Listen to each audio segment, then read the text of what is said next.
तो आज के इस क्लास में आप सभी लोग का बहुत बहुत स्वागत है और आज हम पढ़ेंगे क्लास 9th का चैप्टर आपके लिए लेकर आए हैं। बहुत सा प्यारा सा चैप्टर है और बहुत ही इंट्रोडक्टरी चैप्टर है। आज हम पढ़ेंगे जीवन की मौलिक इकाई कोशिका, the fundamental unit of life, cell. तो आज हम सेल के बारे में पढ़ेंगे। बहुत बेहतरीन चैप्टर है और बहुत अच्छे अंदाज के साथ इसको पढ़ेंगे। तो आपने कभी सोचा होगा, एक क्वेश्चन से ही बात को हम शुरू करते हैं। आपने कभी सोचा होगा क्या ये हमारे शरीर जो बना हुआ है, जिस प्रकार से पूरा ये ब्रह्मांड, पूरा यूनिवर्स, पूरी पृथ्वी, सब कुछ हमारा जो छोटे छोटे एटम से बना हुआ है, क्या आपने कभी सोचा कि हमारा बॉडी का फंडामेंटल यूनिट क्या है? हमारी बॉडी किस प्रकार से बनी हुई है, तो उसके बारे में हम जानेंगे आज। तो हमारी जो बॉडी बनी हुई है, वो सबसे छोटी चीज जो है वो हमारी कोशिका होती है। क्या होती है? सेल होता है। तो आइए हम इसके बारे में बात करते हैं कि सेल क्या है। तो पहले इसके इंट्रोडक्शन के बारे में बात करते हैं। सेल के इंट्रोडक्शन के बारे में बात करते हैं। तो सेल का इंट्रोडक्शन क्या होगा? इंट्रोडक्शन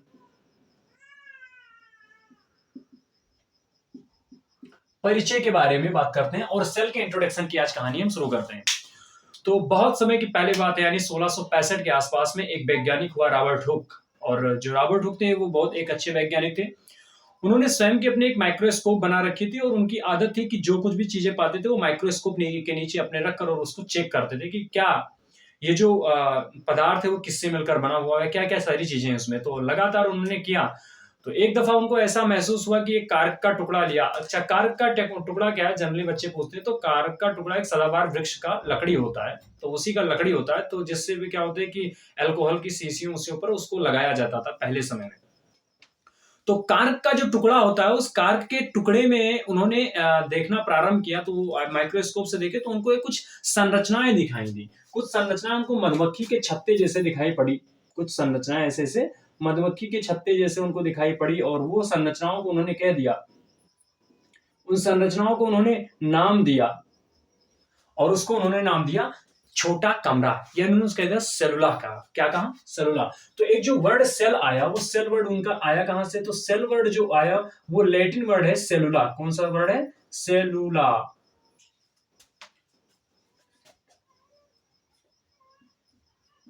तो सेलुला जो वर्ड है, सेल जो आया है वो सेलुला वर्ड है, जो कि एक ग्रीक वर्ड है।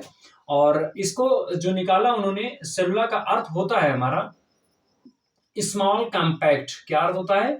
Small compact. या इसको कह सकते हो स्मॉल रूम। क्या कह सकते हो इसको? स्मॉल रूम, छोटा सा कमरा, छोटा सा कमरा, छोटा कमरा।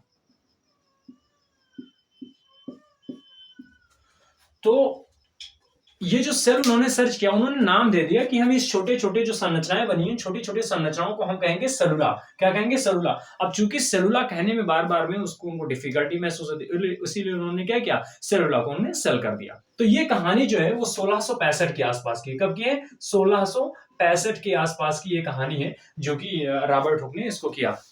आगे धीरे धीरे समय बढ़ा और समय बढ़ने के साथ साथ आए हमारे ल्यूवेन हॉक साहब। और ल्यूवेन हॉक ने एक जीवित कोशिका की खोज की। यानी कई किताबों में मिलता है कि तालाब के पानी में जीवित कोशिका की खोज उन्होंने की, या पस कोशिकाओं में जीवित कोशिका की खोज की नियर अबाउट 1674 के ईस्वी के आसपास में। 1674 1674 में ल्यूवेन हॉक है। और ये कौन था? रॉबर्ट हुक थे। ये रॉबर्ट हुक थे, रॉबर्ट हुक।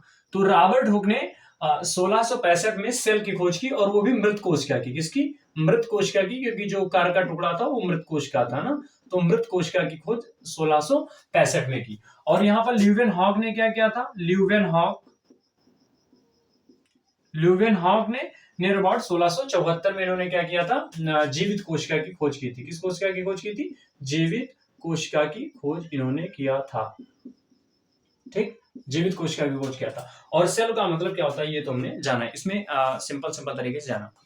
समय बीतता गया और उन्होंने कहा कि जो सेल होता है वो सेल क्या है। बात आई तो सेल, उन्होंने कहा कि जो सेल होता है, cell is the structural and functional unit of life.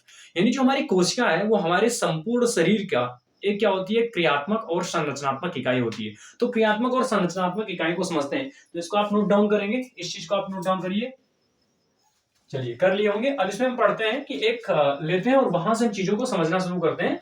तो जो है ना अपना स्टेटमेंट दिया कि सेल है क्या। तो सेल के बारे में तो हमने जाना कि सेल एक ऐसी चीजें होती है जिनमें छोटे छोटे कमरे नुमा संरचनाएं होती हैं। अब इसमें हम समझते हैं, जो उन्होंने स्टेटमेंट दिया कि कोशिका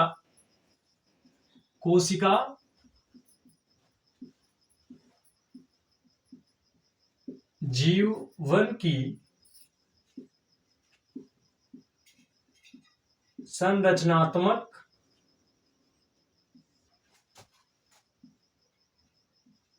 एवं क्रियात्मक इकाई है। अब ये परिभाषाएं आमतौर पर बच्चे इसको दोहराते चले जाते हैं पूछने पर कि cell is the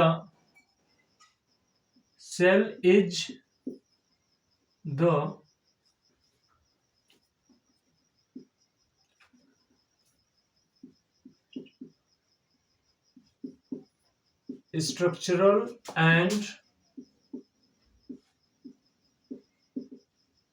functional unit of life। ये क्या, cell is the structural and functional unit of life. तो ये आमतौर पर इसको हम डिफिनेशन रटते चले जाते हैं लेकिन समझ नहीं पाते हैं, उस कोशिका को हम फील नहीं कर पाते हैं। तो जो सेल आपका है संरचनात्मक और क्रियात्मक का क्या अर्थ है, मैं आपको बताता हूं कि क्या अर्थ होता है संरचनात्मक का और क्या अर्थ होता है क्रियात्मक का। तो यदि हम बात करें संरचनात्मक का, क्या अर्थ होता है संरचनात्मक का? संरचनात्मक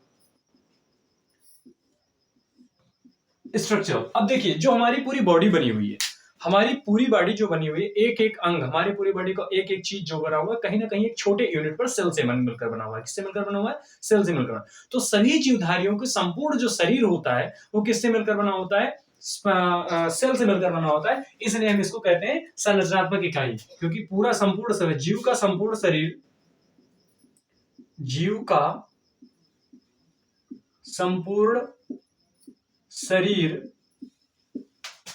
जीव का संपूर्ण शरीर जो होता है वो कोशिका का बना होता है। किसका बना होता है? कोशिका का। इसलिए इसको हम क्या कहते हैं? संरचनात्मक कहते हैं। अच्छा, इसको क्रियात्मक क्यों कहते हैं? तो क्रियात्मक हम इसको इसलिए कहते हैं, क्रियात्मक क्रियात्मक कहने का अर्थ है क्योंकि हमारे शरीर की संपूर्ण जो भी जैविक क्रियाएं होती हैं वो सब कोशिकीय स्तर पर होती है। कहां पर होती है? कोशिकीय स्तर पर। तो कोशिकीय स्तर पर होने के कारण इसको हम कहते हैं क्रियात्मक इकाई। तो जीव की संपूर्ण जैविक क्रियाएं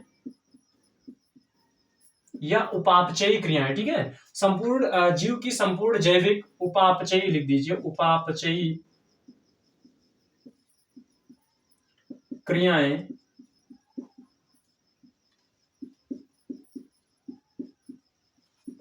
कोशिका में संपन्न होती हैं। कोशिका में संपन्न होती हैं, इसलिए इसको हम क्या कहते हैं? क्रियात्मक इकाई कहते हैं। इसको हम क्रियात्मक कहते हैं, यानी फंक्शनल यूनिट कहते हैं। तो आपने समझ रखा होगा कि समझ लिया होगा इसमें कि कोशिका को हम संरचनात्मक एवं क्रियात्मक इकाई क्यों कहते हैं। संरचनात्मक और क्रियात्मक इकाई कहने का इसका ये रीजन है। तो आप इसको नोट डाउन करेंगे, इसको नोट डाउन करिए, फिर आगे देखते हैं।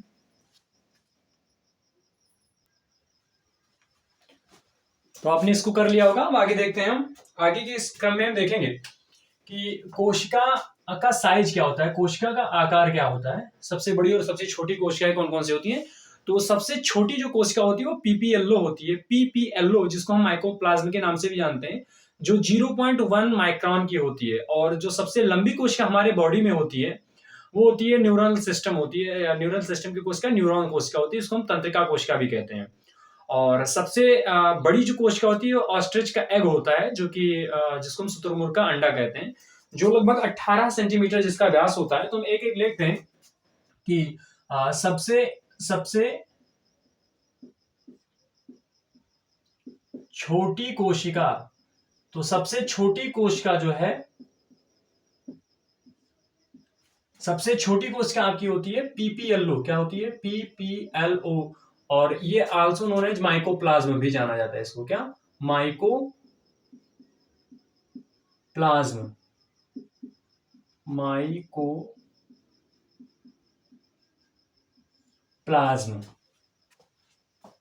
पीपीएलओ का फुल फॉर्म होता है प्लूरो निमोनिया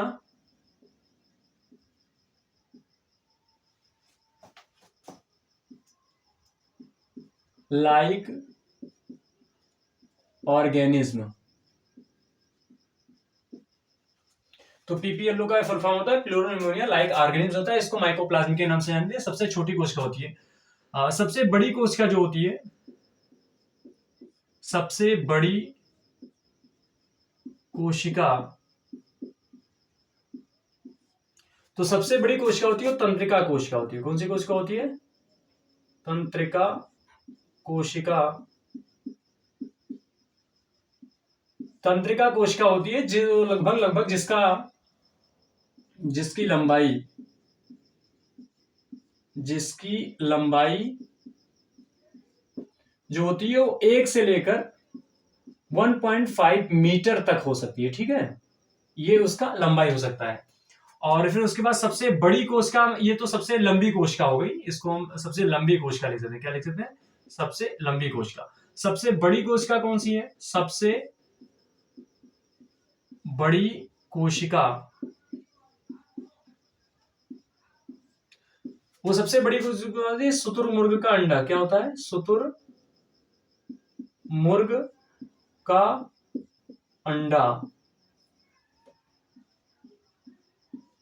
लेकिन जिसका व्यास क्या होता है? डायामीटर। जिसका डायामीटर जो होता है वो 18 सेंटीमीटर का होता है, यानी जिसका व्यास 18 सेंटीमीटर का होता है। तो ये तो हमें कुछ थोड़ा कोशिकाओं के बारे में चला, सबसे बड़ी कोशिका, सबसे छोटी कोशिका और उन कोशिकाओं के बारे में। और ये माइकोप्लाज्म एक बैक्टीरिया है। क्या? बैक्टीरिया है। ठीक है, तो इसके बारे में हमने इसको जाना। ठीक, अब हम क्या करते हैं, इसमें हम एक प्रकार से पढ़ते हैं कि कोशिकाओं के प्रकार में हम पढ़ेंगे।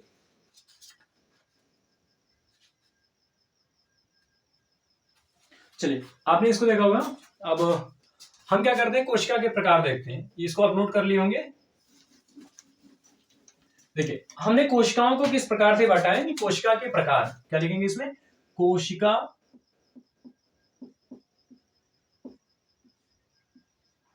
का प्रकार। तो कोशिका का प्रकार देखते हैं, टाइप्स ऑफ सेल, कोशिका के प्रकार। अब देखिए, हमने कोशिका को दो आधार पर बांटा, एक तो संख्या के आधार पर बांटा है और एक संरचना के आधार पर। तो हमें एक एक करके देखते हैं।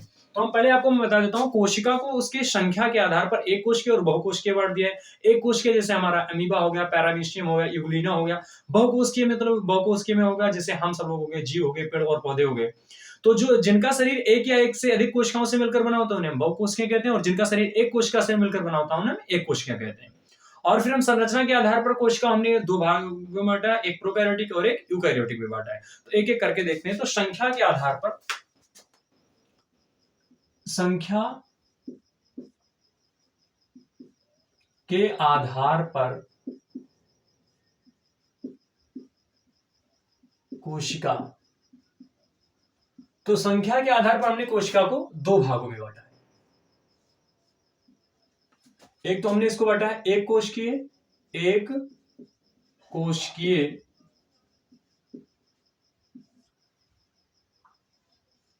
और दूसरा हमने इसको बांटा है बहुकोशिकीय।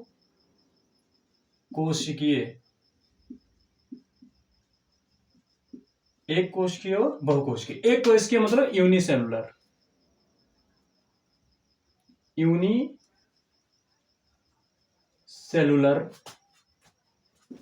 और बहुकोशिकीय मतलब मल्टी सेलुलर। ये हमने इसकी इंग्लिश कर दिया। फिर हमने इसको संख्या के आधार पर बांटा और दूसरा हमने बांटा इसकी संरचना के आधार पर। संरचना के आधार पर कोशिका विभाजन, संरचना के आधार पर कोशिका। तो संरचना के आधार पर कोशिका को हमने दो भागों में बांटा है। कितने भागों में? आधार पर कोशिका।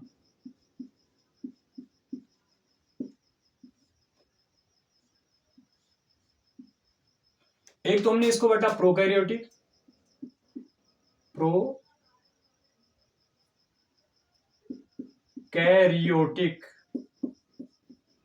प्रोकैरियोटिक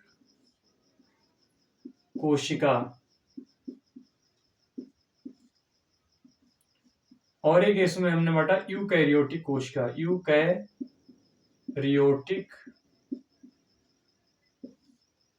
कोशिका। प्रोकैरियोटिक कोशिका और यूकैरियोटिक कोशिका। प्रोकैरियोटिक को इंग्लिश में कहते हैं प्रोकैरियोटिक सेल और इसको कहते हैं यूकैरियोटिक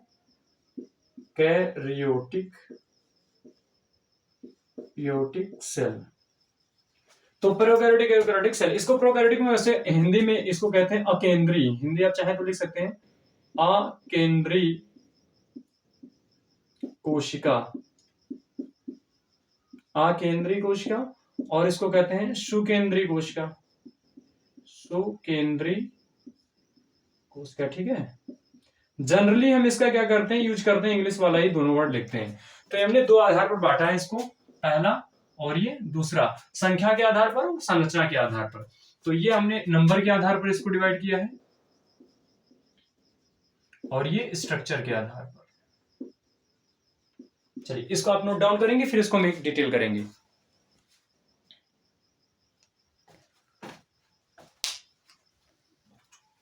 चलिए आपने इसको लिखा होगा। अब हम क्या करते हैं, एक एक करके इसको देखते हैं आगे। हम इसमें चर्चा करेंगे एक कोश की, पर किस पे चर्चा करेंगे, एक कोश की। क्या है एक कोश की,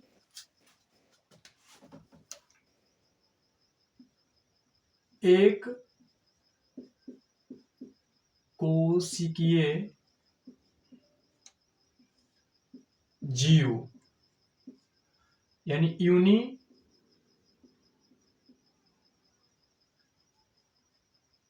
सेलुलर ऑर्गेनिज्म, यूनिसेलुलर ऑर्गेनिज्म। क्या है एक कोशिकीय जीव, ठीक है। एक कोशिकीय जीव मतलब वह जीव जिसका शरीर एक कोशिका से मिलकर हुआ है।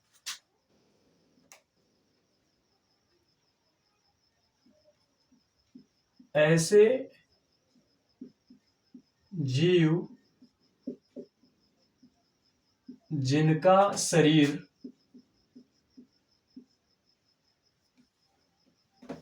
जिनका शरीर एक कोशिका से बना हो या बना होता है, जिनका शरीर क्या हो, एक कोशिका से बना होता है, एक कोशिकीय जीव कहलाते हैं। और इसमें जो आपका एग्जाम्पल आ जाता है वो पैरामीशियम आ जाता है। क्या आ जाता है, पैरामीशियम, अमीबा, यूग्लिना ना, बैक्टीरिया, ETC, ये क्या होते हैं, एक कोशिकीय जीव होते हैं। दूसरा हमारा जो आता है वो बहुकोशिकीय आता है,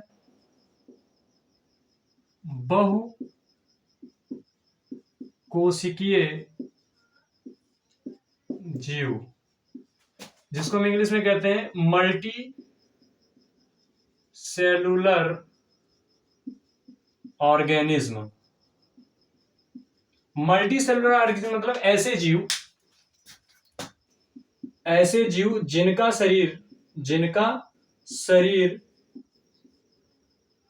कई कोशिकाओं से मिलकर बना हो, कई कोशिकाओं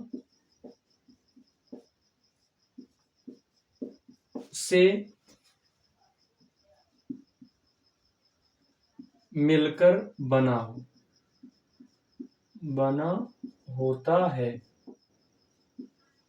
अब इसमें एग्जांपल क्या है, जैसे हम और आप, जैसे मतलब ह्यूमन मतलब मनुष्य, एनिमल, प्लांट, ETC। ठीक है, तो ह्यूमन, एनिमल, प्लांट, ETC ये सब के हमारे क्या हो जाते हैं, बहुकोशिकीय जीव हो जाते हैं। अब इसमें आप एक क्वेश्चन आपको दे रहे हैं कि जीव और निर्जीव के बीच की HW, अब ये क्वेश्चन आप इसको कमेंट में पिन करिएगा कि निर्जीव तथा सजीव के बीच की कड़ी किसको कहते हैं, किसको हम निर्जीव तथा सजीव के बीच की कड़ी कहते हैं। तो ये क्वेश्चन आप इसको क्या करेंगे, होमवर्क में इसको आप पिन आउट करेंगे और इसको आप नोट करेंगे, और अगले वीडियो में हम इसमें देखेंगे प्रोकैरियोटिक कोशिका के बारे में, इसमें हम पढ़ेंगे। ठीक है, बहुत बहुत धन्यवाद और मिलते हैं अगली क्लास में।